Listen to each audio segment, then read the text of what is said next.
they take root. A year later, the oak had grown tall enough to cast a long shadow across the cottage yard. Birds nested in its branches. Children from nearby schools came every weekend to read beneath it. They called it the Story Tree. Word of it spread, not through headlines, but through whispers. Teachers spoke of it. Librarians framed its story in their classrooms. Volunteers began planting their own story trees across cities. It wasn't a movement. It was a miracle. Quiet, organic, unstoppable. Graham traveled often now, visiting these new roots of Sadie's dream. In Detroit, a group of teenagers had turned an abandoned bus into a rolling library, painted with her words. Kindness first, always. In Portland, a vegan cafe donated proceeds every week to fund children's books for shelters. In every city, her spirit lived on, not in photos or plaques, but in actions, small, gentle actions that made people believe again.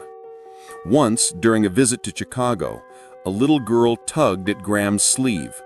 "Are you Mr. Westwood?" she asked shyly. He smiled. "I used to be." She held up a worn copy of The Giving Tree. "She told us about this book," the girl whispered. "The lady from Story Nest. She said giving makes you grow." Graham felt his eyes sting. She was right. When he left that day, the girl ran after him, shouting, "Tell her thank you!" He looked up at the sky and whispered, "I already have." It was autumn when the twins returned home for good. Ella had become a teacher, Emma a social worker. Both carried Sadie's light in different forms, one through words, the other through healing. The cottage was still their sanctuary. The oak now towered over the house, its branches stretching like open arms. One evening they gathered by the fire.